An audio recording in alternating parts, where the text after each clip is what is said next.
dependent sa kanya sa mga pangarap namin. So, naisip ko, baka tuloy namin, kahit wala na siya, yung mga nakasala namin na projects. Kasi parang naisip ko nung nawala siya, wala na akong failure kasi ayaw ko na. Pero nagagalit siya kung sinasabi ko yun. Mahal ko siya. Dito nalulungkot ako, I cannot express yung klase ng kalungkutan, yung malalim. Gusto kong iiyak, pero I'm sorry, hindi talaga ako iyakan. Pero sobrang sakit, kasi palagi kami kasama. Palagi kami kumakain sa family. Palagi kami nagkakape. Palagi kami may mga pangarap. So, sana matuloy pa rin yun.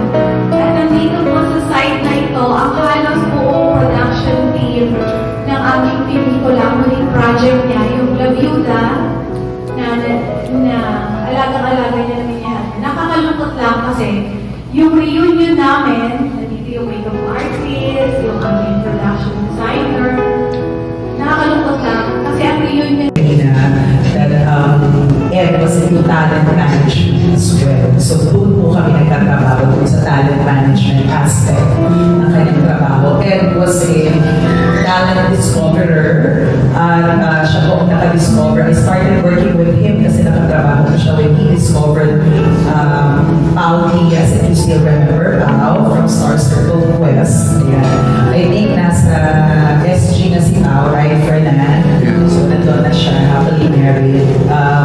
And then eventually, I got to work with Ed as well when he discovered na hindi na niya sa akin si Andrea Torres. Nalala ko si Ayan.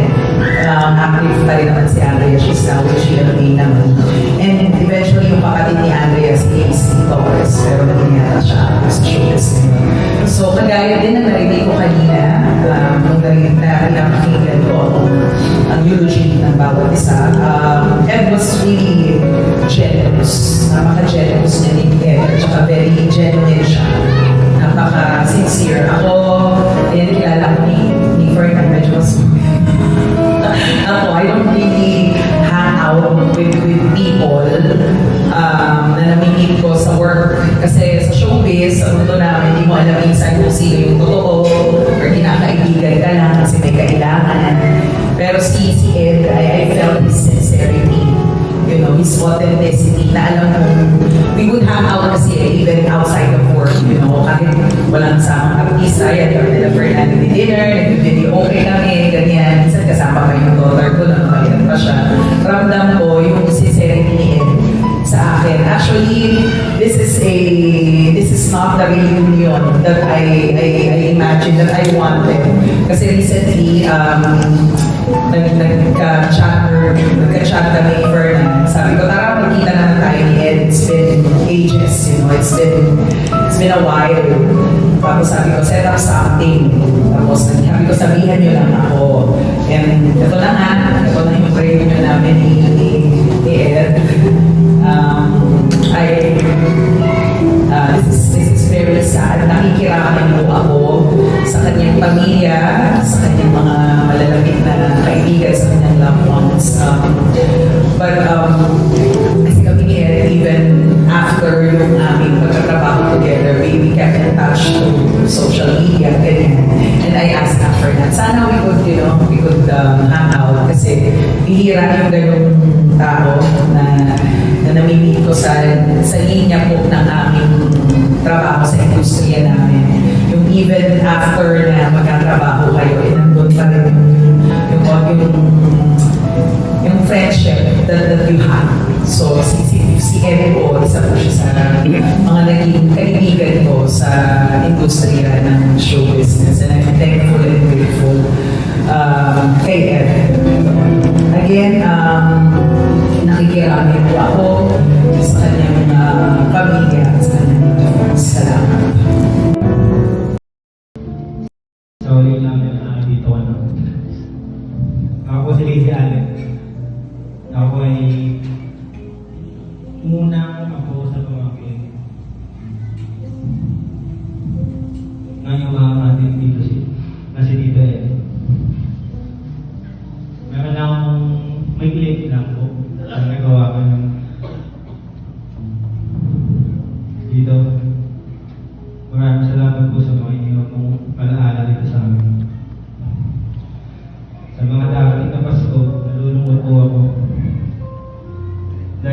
kumpleto ang Pasko ng aming pamilya kung wala ng sinigang na lagi nilulutuhan ng Pasko.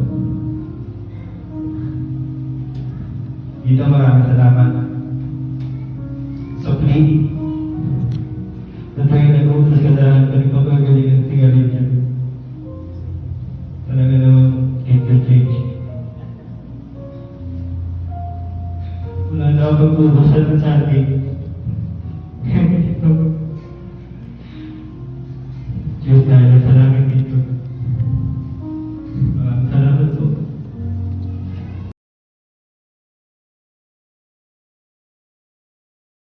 Naalala ko nung inom siya sa Pinas. Tinawag na ako. Galit siya sa akin kasi nga daw pinangalan ako yung anak ko na sabi ko sa anak ko, Erin, huwag yung mag-aaway ng kapatid. Ganyan yung si Papa. Kahit hindi nga naman yung magkapatid, pero grabe yung tulong nila pag nakakita. Hindi ko akalain na nagalit sa akin na sa akin na ikaw pati, ano yung pinagkakalat mo na gano'n na hindi sila magkapatid. Nadama ko yung Fernan na ayaw ko lang nito na gano'n na mapinag-usapan kung ano yung meron siya. Pero ayun, hanggang ko lang nalaman ko yung pinagkaroon kasi nararamdaman mo yung dito na gano'n na yun. Kaya na hindi kami rin talaga totally close kasi nararamdaman ko na stricto kasi yan dito ko eh. Ayun, gusto na tama natin ang mga ginagawa, mga gano'n. Kaya hindi ko masyadong umakit sa bahay na kasi gano'n nga, piling mo. Dan sabi ko rin.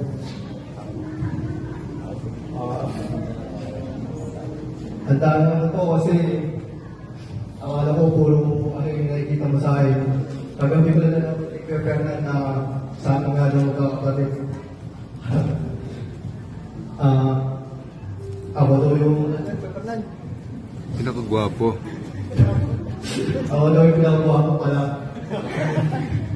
Hindi ko akalain na nagalit yung sasabihin niya sa Fernan.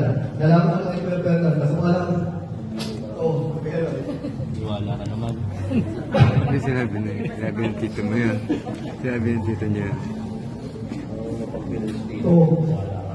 kasi kasi Hindi na tingin ko. Lagi ng mga kapatid ko. Kasi mata namin ni... Mata namin ni... Tito niya pa rin. Magiging tayo ito. Alam mo yun.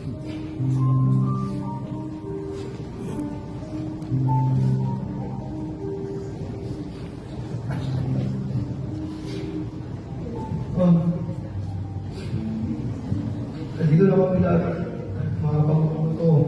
Alam mo naman kami. Mahal-mahal ka naman ito. Maraming salamat sa mga tumulong sa dito ko sa ospital. Hanggang dito.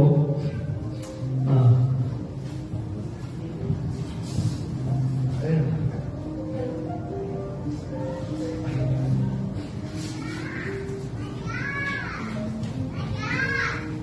Dito kasi, pag nagkita kami yan, sa dito, maliit na yata yung t-shirt ko. Dito, bagay sa akin sa batas mo. Dito, maliit na yata yung suot mong pants. Sasagot ka sa akin. Kung matalo lang kaya ako, nakapagigay ko lang sa iyo na tahan eh. Pero kung kailang kala mo lang yun, ibibigay ko sa akin. Alam mo kung may Holy Spirit dito, sa mga Greenbelt, SM Makati, Fiesta Carnival, hindi mo makakasama sa amin yan. Ako recipient ng mga concert tickets, premiere night, advanced training, sa akin yan binibigay. Tsaka nung maliit ako, nasa taas kami, ang bahay na nasa silaw. Late night, may uwi yan, nag-rent siya ng Betamax pa that time. Natawagin namin na, Ryan, baba ako dito. Si Mother, alam naman natin si Mother, lagi nakakawag ka. Nasabihin niya, Eddie, gabi-gabi na, bukas mo na, isaling yan. Pero manonood pa rin kami hanggang sa matulog ako sa suko. Dito, alam niya yan, si Mother kasi pag pumasok ako sa kwarto ni Tito at lumabas, nasabihin niya, Brian, umaanimasaw na naman yung pabango mo ng Tito mo. Kasi ginagamit mo yung pabango niya. Puro branded mga pabango niya, pati mga damit niya. Ako lahat, alos ang recipient niya. Kung nakita niyo yung birthday ko, yung conversation natin dito, walang ibang sinasabi yan. Brian, may bag na dito.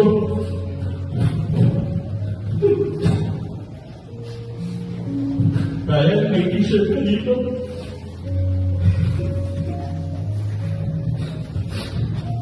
Brian, may sapatos ka dito. May chocolate ka dito para sa anak ko.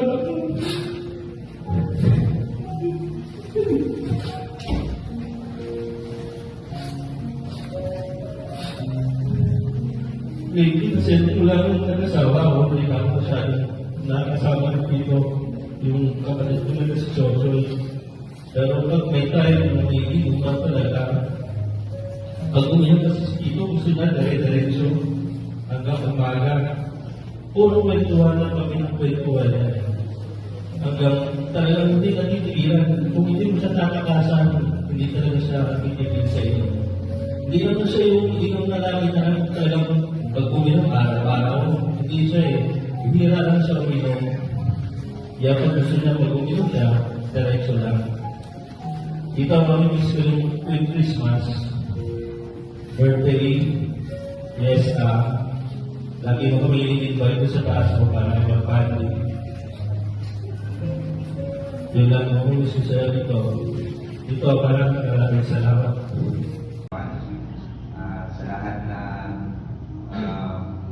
Sa lahat ng dumalo mula nung unang araw dito, pati sa nung tayo nag-buhay ko yung dito ko, maraming salamat sa inyo. Hindi ko na po isa-isahin lahat ng nagpakita ng sinseridad sa gustong paggalingan dito ko hanggang sa ngayon na makita na siya dito ngayon sa harapan natin. Ako po si Maki, bunsong anak ni Papa at ni Mama. Bunsong anak ako nila, panganay ko sila. Panganay namin si Kuya Brian, si Kuya Joy, tapos yung huli nagsalita si Kuya Patrick. Higit sa kaalaman mo lahat, ako yung isa sa talent na dito na hindi rin sumikat. Joke lang. Kung marinig niyo yung speech ng kapatid ko kaninang panganay, marami talaga mga times na sobrang generosity ko sa aming mga kapatid. I remember nung time na ako'y 6 or 7 years old, ako yung laging binibig niya. Lagi niya akong kasama kapag namamasko sa mga bahay ng mga artista at ng mga producer. Kaya, those are my core memories nung bata ako, kasama ko yung tito ko. Nung time na yun, sa aming magkakapatid, ako may pinakamalaki na papamaskuhan. Dahil nga lagi niya ako sinasama. Pero ang paborito niya talaga yung panganay namin, si Kuya Brian. I'm very grateful for the life that he shared with us, honestly. And for the recent years, nung na-realize ko, napakadami namin similarities ng aking tiyuhin. He has influenced me a lot, lalo na sa panonood ng magagandang pelikula, Tagalog man or Hollywood. Yun yung bonding namin ng tito ko. Sasabihin niyo sa akin kung sino yung bida sa isang pelikula, tapos ako naman magsisearch hanggang sa naging habit ko na yun, na manood palagi. Tapos randomly, lagi kami magme-message ko, ang ganda nitong movie na to.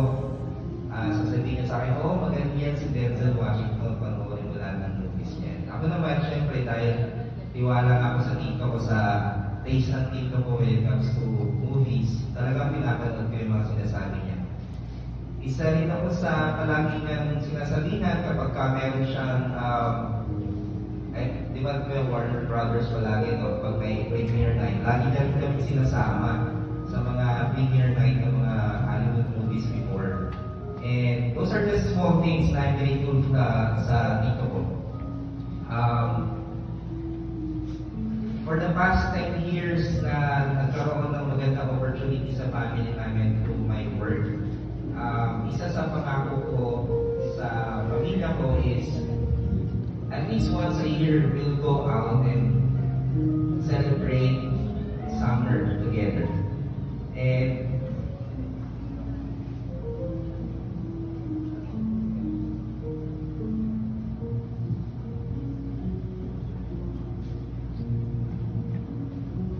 nakakalungkot lang na ngayong summer wala na si Tito yung pinag-race sa akin.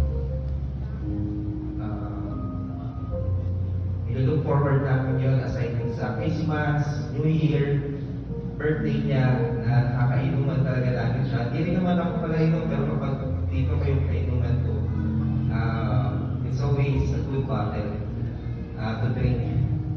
Yun nga, ngayong summer na to, ngayong darating na summer, mababawasan yung makakasama namin para mag-enjoy as a family. Yun kasi yung makakausap nila palagi. And yun din yung mga times na nakakarinig kami ng stories kapag naparami na yung inuman namin ng tuning namin. Doon ko malaman yung history nila ni Papa nung bata sila. Kung paano sila pinalaki ng kanilang mga magulang. And I'm sure karamihan naman po sa inyo alam na ang tito ko is adopted when he was young. Ibig sabihin, we are not related by blood, pero hindi namin naramdaman yun sa kanya. Hindi niya pinaramdam sa amin yun at the same time, sa kapatid at sa mga pinsan niya, hindi rin namin yung pinaramdam sa kanya na siya ay ibang tao. We are very grateful for all the memories that we've shared together. And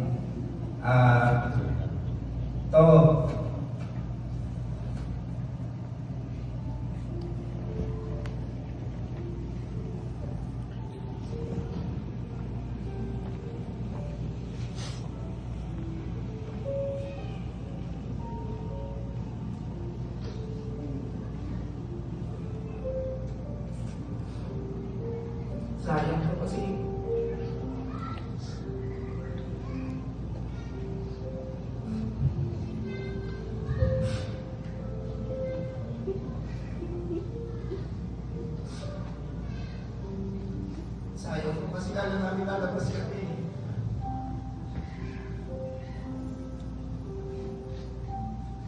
Since February 22,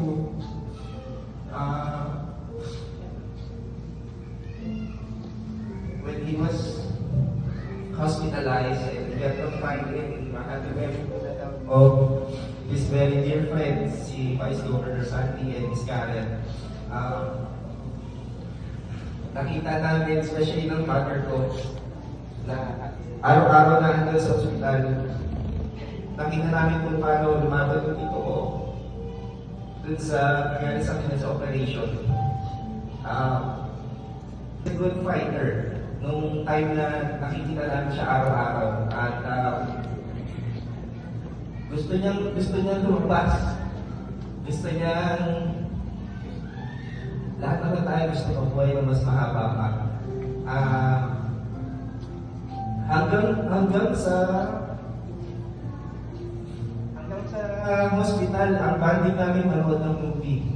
Nung time na isang gabi na napalitan ko na yung father ko, ang pinanood namin is yung movie ni Tom Hanks at saka ni Leonardo DiCaprio na Catch Me If You Can. And kung na-record ko lang yung tawa ng tito ko noon, yun na yung tawang normal niya eh. Yun na yung normal na siya na alam mong kaya niya nang makalabas in just few days. And then suddenly, the unexpected happened. Lahat kami hindi namin inaakala na ganun ulit yung mangyayari hanggang sa ulit sandali na kasama namin siya.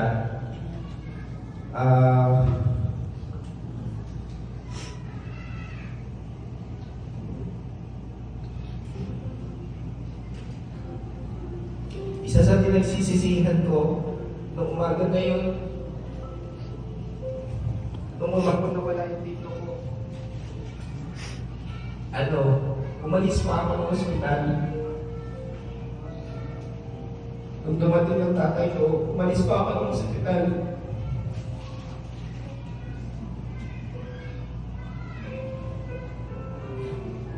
Nasanay hindi na lang para hanggang sa waling sandali, na-spend ko pa yung time na kasama namin siya. Unfortunately, I was 10 minutes late. Nung bumalik ako ng hospital, wala na yung tito ko. At nakita ko yung father ko na umiiyak na sa hallway ng ICU. Nung pumasok ko sa loob ng ICU, nakita ko talaga yung tito ko. Nakita ko siya na medyo nakadinad pa. Pero wala na talaga siya tumay ng oras na yun. And then,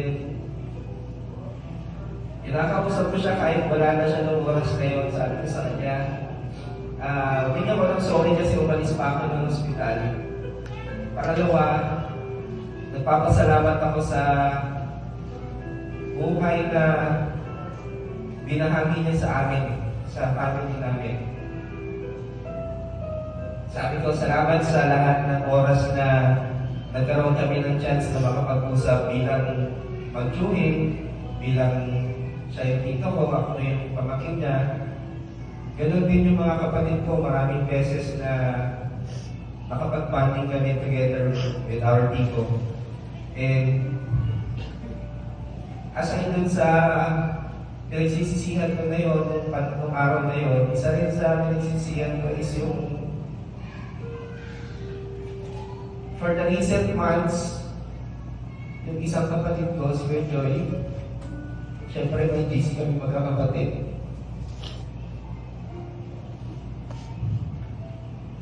Siya yung palagi nagsasabi na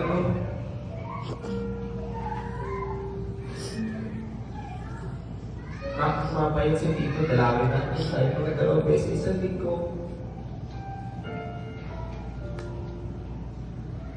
Kasi si Kuya Mucho yung madalas doon sa Pasay eh. Hindi namin alam na yung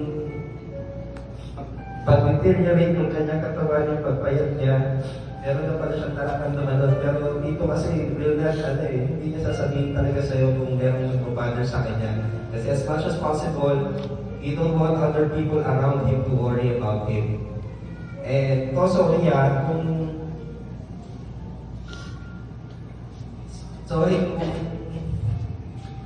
may mga times na mula nung kami is may mga times na magiging pasaway din kami kahit paano. Pero more than those memories, more than those times, very grateful talaga kami po sa'yo. Dahil alam niyo yung sabihan na lahat tayo hindi makakapili ng pamilya. Kasi ipapangalan tayo dito, yung magulang natin hindi natin mapipili. Kapatid natin hindi natin mapipili. Yung tito ko, hindi kami related by blood. when I heard na dumating yung time na yung tunay niyang nanay ay kukunin siya papunta ng Amerika, nung sila daw ay binata ng father ko, pinili niya mag-stay dito. Pinili niya kami bilang kanyang pamilya talaga. Eh, sobrang grateful kami doon sa times na yun na alam ko ang mga pinsan niya, si Tito Ed, si Ate Rosie, yung nakakaalam nung pangyayari na yun, earth life, kasama ng mga mahal din sa buhay na yumao. So, for the last time,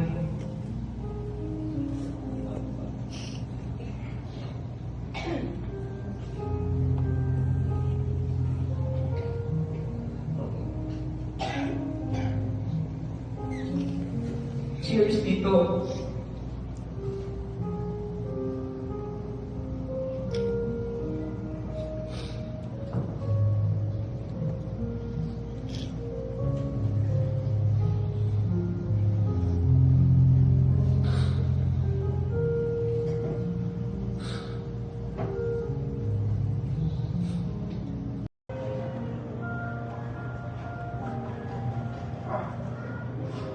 Magandang gabi po sa inyo lahat. Nagpapasalamat po ako sa lahat na pumunta dito sa namin ng kuya ko. Kuya, sorry. Dahil meron din ako minsan hindi magawa sa'yo. Ang ganda. Pero meron din namang maganda na nabigay niya sa akin na tulong. Ganun din naman ako sa kanya. Pag ako meron pera, inaapa ko yan. Sabi nga ng asawa ko, ba't yan, natutuwa naman ako, si Julie, pinabunan ako ng pera. Kahit wala ako, pero inaapa ko yan kahit paano. Minsan, hinahakil ako tayo ng ulam. Ba't yan, bibinang ko ng ulam si kuya ko. Kahit dalawang kahit.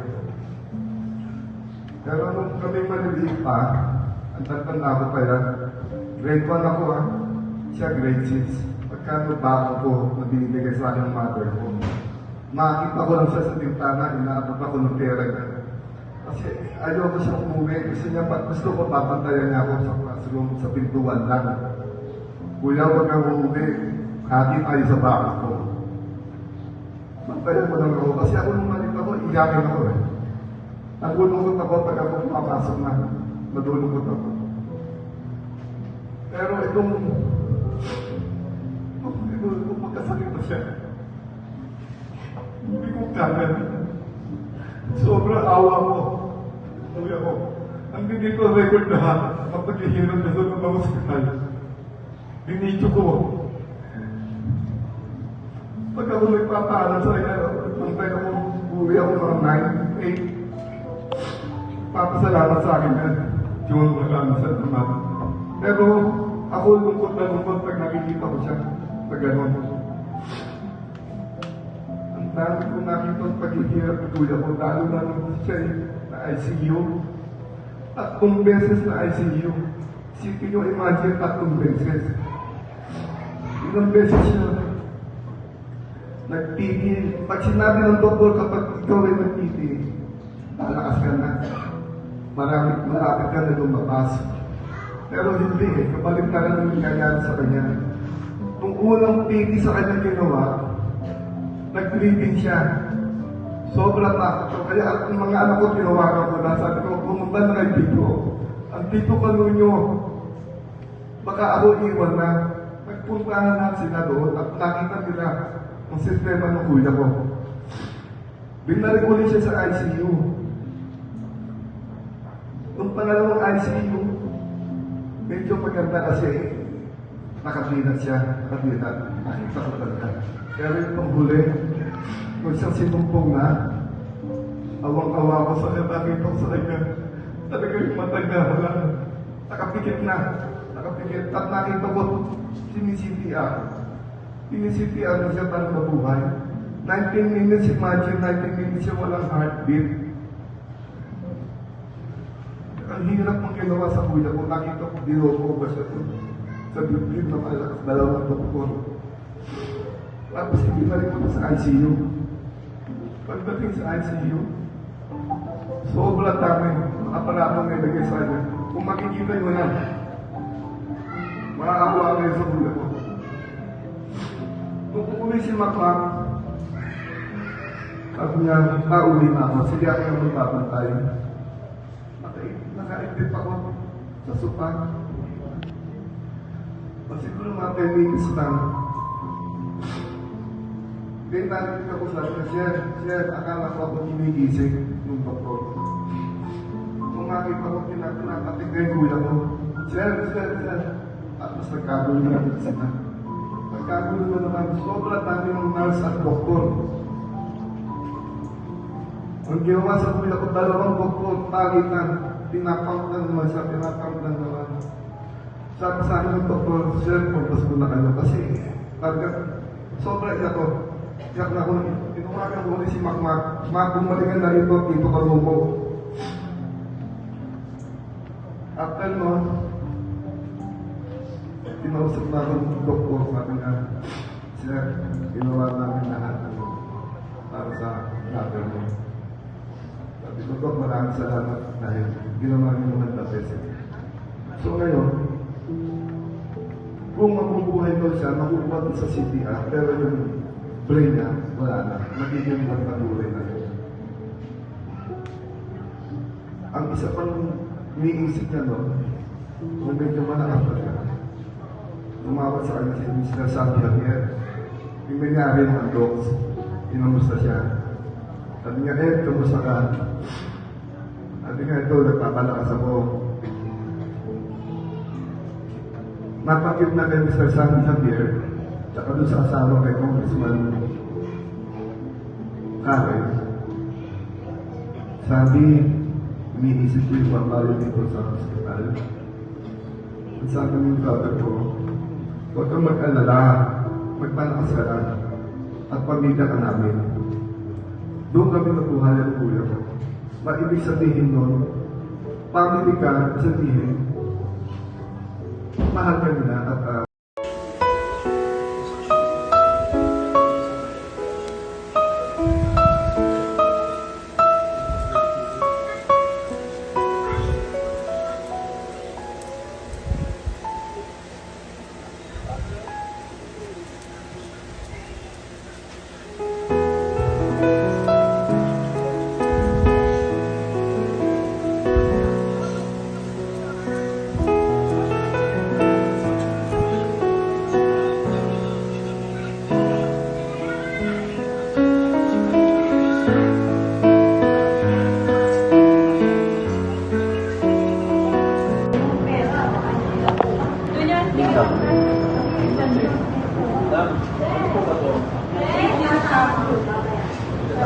Sino nga yung pala?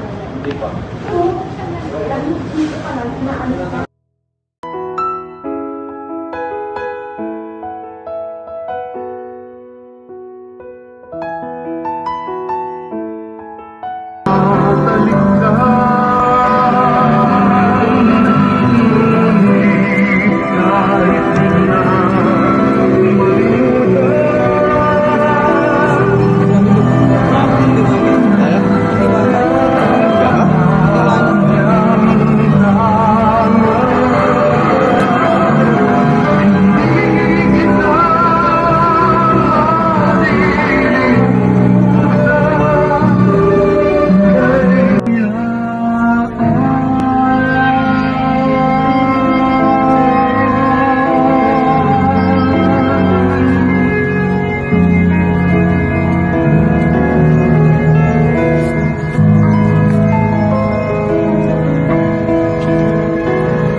Alam namin na nasa magandang kalagayan ka ngayon.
Yes.